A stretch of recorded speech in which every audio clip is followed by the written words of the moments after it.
Ever been on a late-night drive and felt that unsettling prick at the back of your neck? Tonight, we dive into 3 spine-chilling tales from Reddit that will make you think twice before hitting the road after dark. But before we get into these haunting tales, there's one question that looms larger than any ghost or apparition. Why do so many people report these eerie experiences on late-night drives? And more importantly, could one of these roads be near you? I've spent countless nights trawling through Reddit, filtering through thousands of stories, and consulting with experts in the paranormal field, all to curate these 3 stories that, in my opinion, are truly the most terrifying. The tales you'll hear are a culmination of weeks of research, fact-checking, and sleepless nights. So sit back and get ready to get spooked by these 3 true, scary late-night drive stories. Story 1. The clock on the dashboard read 2:37 a.m.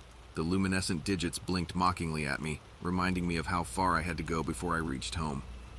The winding roads, covered in a thick veil of mist, seemed to stretch endlessly. The radio played faint static, intercut with occasional oldies from the 60s. It started when I saw the hitchhiker, a lanky figure standing by the side of the road, his thumb outstretched. Normally, I would have driven past, especially at this hour, but something about him, maybe the pitiable sight of his drenched clothes or the desperation in his eyes, made me pull over. "You heading north?" I asked as he approached. "Anywhere away from here?" he replied, his voice raspy and tired. He got in, and I resumed driving. We exchanged basic pleasantries, but I noticed he was reluctant to share details about himself. His name was Robert. After a few minutes, I tried the radio again. Oddly, I caught an emergency broadcast. "Stay indoors. Do not engage. If you see him, contact the police immediately." The signal faded before I could hear the rest. "Damn, radios never work when you need them," I grumbled. Robert chuckled darkly. "Maybe it's a sign. Perhaps you're better off not knowing." His cryptic response unnerved me. I focused on the road, but my unease grew with each passing mile. Suddenly, the fog thickened. It was so dense that even the high beams couldn't penetrate it. A junction approached, and I had to make a choice: continue straight on the familiar path or take the left, which, according to the rusty old signpost, was a shortcut. Against better judgment, I took the left. Robert remained silent. The road narrowed, with thick forests on either side. The trees seemed to reach out, their gnarly branches scratching the car. I regretted this detour. Suddenly, the car's interior light flicked on. A pale, cold light bathed Robert, revealing his face. It was contorted, eyes hollow and black, a ghastly smile stretching from ear to ear. "Lost?" he whispered, his voice no longer human. Panic gripped me. I tried to keep my composure, praying this was a hallucination from exhaustion, but deep down, I knew it wasn't. "We all get lost sometimes," Robert continued. "Sometimes on roads we shouldn't have taken." A piercing scream echoed through the night. It was mine. I slammed on the brakes, skidding off the road. The car crashed into a tree. Everything went black. I awoke, dazed and in pain. The car was totaled, but I was miraculously alive. Robert, however, was gone. The passenger door stood open, a chilling invitation to the forest beyond. Gathering my wits, I decided to look for help. My phone was dead. The fog was still dense, but the trees seemed like a better option than the haunted road. Minutes turned to hours as I trudged through the forest. The silence was eerie. Every rustle, every distant owl hoot intensified my fear. The image of Robert's twisted face was burned into my mind. At some point, exhaustion and fear overcame me. I slumped against a tree on the verge of tears. That's when I heard it. The soft hum of a vehicle in the distance. Dragging myself to my feet, I headed towards the sound. It was the road, but it wasn't the one I'd crashed on. This was a well-lit highway. Relief washed over me as I stumbled onto the asphalt. A truck approached and I waved frantically. It pulled over and the driver, a burly man in his 50s, jumped out. "You okay, son?" he asked, concern evident in his eyes. There was an accident. A man. Robert," I stammered. The trucker's face paled. "Robert, you said?" I nodded. He sighed heavily. "Every now and then someone picks him up, but they always find their way here, lost and terrified. Robert died on that road 20 years ago. He keeps trying to find a way out, pulling souls into his eternal journey." I felt a chill. Why didn't he take me?" The trucker looked at me solemnly. "Maybe he did, in a way. But remember, not all who wander are lost. Some are just searching." I wasn't sure what he meant. He drove me to the nearest town where I reported the accident.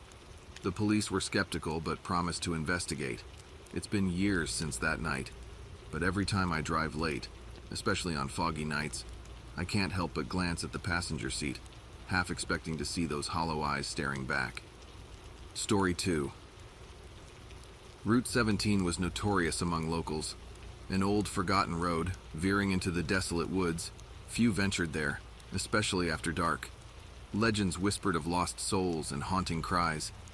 As someone who didn't believe in ghost stories, I often took the route as a shortcut home from work, enjoying the eerie tranquility it offered. One cold winter night, a thick blanket of fog enveloped the surroundings. The treetops were mere silhouettes against the moonlit sky. My radio played soft jazz, the dulcet tones a stark contrast to the oppressive atmosphere outside. Halfway through Route 17, my car's headlights caught something. A silhouette of a woman in a white dress, standing at the road's edge. Startled, I slowed down, realizing she was crying, her hands covering her face. Concern overtook reason. I pulled over, rolling down my window. "Hey, are you okay? Need a lift somewhere?" She turned, revealing tear-streaked cheeks. But her eyes were the darkest shade of black I had ever seen. "I need to get home," she whispered. Her voice sent shivers down my spine, but I attributed it to the cold. "Hop in," I replied. She climbed into the back seat. Through the rearview mirror, I saw her gazing out of the window, her tears still flowing. The sight was deeply unsettling. "Where do you live?" I asked. "Just keep driving. I'll tell you when to stop," she replied, her voice hollow. I drove on, the silence in the car punctuated only by the occasional sniffles from the back seat. The fog grew denser, rendering the surroundings nearly invisible. After what felt like an eternity, she suddenly said, "Stop here." I hit the brakes, looking around. There were no houses, just a dilapidated old chapel surrounded by overgrown grass and gravestones. "Why here?" I asked, puzzled. "This is where it happened. This is where he left me," she whispered, the sorrow in her voice unmistakable. Confused and alarmed, I turned to face her, but the back seat was empty. She had vanished. In a state of shock, I fumbled for my phone to call the police, but it was dead. The car refused to start. I was trapped. Outside, the fog began to swirl and shift, forming shapes and figures.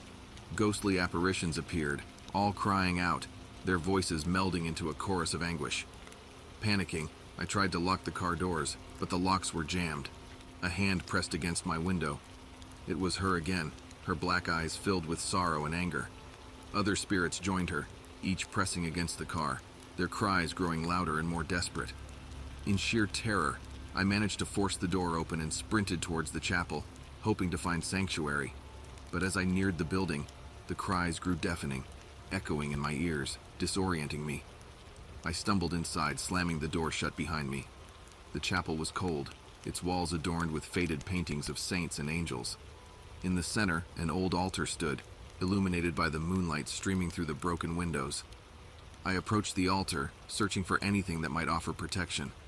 But as I neared, I realized there was another figure already kneeling there, the woman in white. She looked up, her eyes no longer black, but a soft blue. "Help me," she whispered. Suddenly, her story began to play out before me like a haunting silent movie. I saw her in the chapel, dressed in a wedding gown, waiting for her groom, but he never came. Distraught, she ran out into the woods and was tragically hit by a speeding car on Route 17. I understood now. This was her purgatory, her prison. She was trapped between worlds, unable to move on. "We need to help her find peace," a voice whispered. Turning, I saw the apparition of an old priest, his presence calming and authoritative. "But how?" I asked, my voice trembling. "Complete her journey. Finish what was left undone." Understanding dawned on me. I approached the altar and began to recite the wedding vows. As I spoke, the chapel started to change. The paintings brightened, candles lit up, and the air grew warm. The woman in white began to glow, her face radiating joy. With each word I uttered, she seemed to become more substantial, more real. With the final words, "Till death do us part," a brilliant light enveloped the chapel. When it faded, I was alone. The spirits, the sorrow, the echoes of anguish, all had disappeared. Stumbling out, I found my car parked neatly outside the chapel. It roared to life effortlessly. As I drove away, Route 17 looked different, serene and peaceful. Reaching home, I did some research. The old chapel had indeed witnessed a tragic accident many years ago. A bride, left at the altar, met her untimely death on Route 17. The next evening, after work, I drove down Route 17 again. But this time there was no fog, no apparitions, no woman in white. Just a quiet, forgotten road leading me home. Story 3. The vast landscapes of the Midwest stretched out before me. My car's engine hummed softly as I cruised along the desolate highway. There was a certain charm to driving at night. The world felt both infinite and intimately close. The dim glow from the dashboard cast a warm orange hue, contrasting with the cold blue of the moonlight. I'd been on the road for hours, leaving behind the bustling city for the quiet of the countryside. A family emergency had summoned me to my childhood town, a place I hadn't visited in over 2 decades. Memories flooded back, playing with neighborhood friends, the aroma of Mom's pies, and, most hauntingly, the disappearance of my little sister Emma when we were kids. Suddenly my radio flickered. From the white noise emerged a soft, lilting tune, the same lullaby Mom used to sing to put Emma to sleep. Puzzled, I tapped the radio, thinking it was malfunctioning, but the lullaby persisted. Startled, I noticed a small dirt road branching off from the highway. This wasn't on any map, and I had no memory of it. Yet an inexplicable urge beckoned me to turn onto it. The path led to a dense forest, trees forming a tunnel overhead. Their silhouettes seemed like guardians, watching every trespasser. The lullaby grew louder, echoing through the trees, guiding me deeper. Emerging from the wooded maze, I found myself before an old, decrepit mansion, shrouded in mist and time. Though it was unfamiliar, it felt eerily nostalgic. Parking my car, I hesitated, but the lullaby pulled me forward. As I approached the entrance, the massive oak door creaked open on its own, revealing a dimly lit hall adorned with Victorian-era furniture. Dust and cobwebs hung in the air, a testament to the years that had passed. Drawn by the lullaby, I ventured further in, following the sound to a grand ballroom. Its once lavish decor had faded, but in the center stood a gramophone playing the haunting tune. Beside it, a figure danced, a little girl in a white dress. "Emma?" I called out, tears forming. The girl stopped dancing, turning toward me. Her face was obscured by shadow, but her voice was unmistakably familiar. "Welcome home, big brother." Chills ran down my spine. I took a step forward, but she retreated, giggling. "Catch me if you can," before disappearing into the mansion's labyrinth. I pursued her through corridors and rooms, each a distorted memory from our childhood. Emma remained elusive, her giggles echoing from the shadows. Every time I felt I was close, she'd vanish, reappearing elsewhere. Hours seemed to pass, but finally I cornered her in a room that mirrored our old bedroom. Emma sat on a bed, clutching a teddy bear. "Why did you leave me, big brother?" she asked, tears streaming down her face. "I didn't.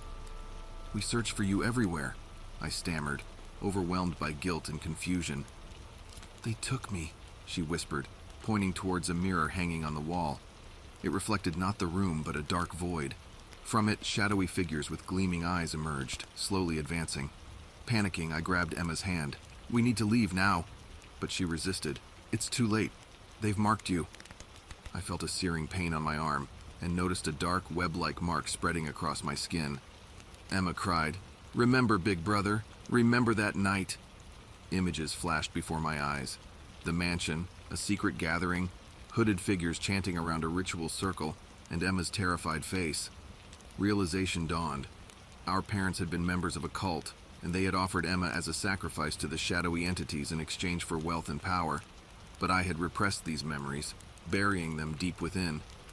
Driven by newfound determination, I scooped Emma into my arms and dashed towards the exit, dodging the encroaching shadows. Bursting out of the mansion, I sprinted to my car. As I revved the engine, the mansion began to crumble, the ground shaking beneath. With the shadows in pursuit, I sped down the dirt path, the trees seemingly closing in. The mark on my arm throbbed painfully, its spread accelerating. "Stay with me, Emma," I pleaded as her form began to dissipate. "I'm just a memory, big brother. But thank you for remembering," she whispered, her voice fading. Emerging onto the main highway, the sun began to rise, casting the world in a golden hue. The shadows retreated, and the mark on my arm vanished. I pulled over, catching my breath, the weight of my memories pressing down on me. Returning to my childhood town, I uncovered the dark truth. Our parents had been leaders of the cult, which was disbanded after their sudden deaths. I sold the family estate, using the funds to create a memorial for Emma. Life resumed its pace, but the memories lingered. Each night as I drift off to sleep, I hear the soft strains of a lullaby, a gentle reminder of a sister lost and a past remembered. Thank you for watching my video, and if you found this late-night driving horror story intriguing, make sure to hit that subscribe button for more chilling tales in the future. You can also check out my most recent video at the top left for more spine-tingling content. And if you're looking for some eerie bedtime stories to fall asleep to, they're waiting for you at the bottom left. Now, as you drift off to sleep, I want you to remember the sound of the rain on the roof, the darkness of the night, and the pursuit that can happen when you least expect it. Sleep very well, and let your dreams carry you to the edge of the unknown.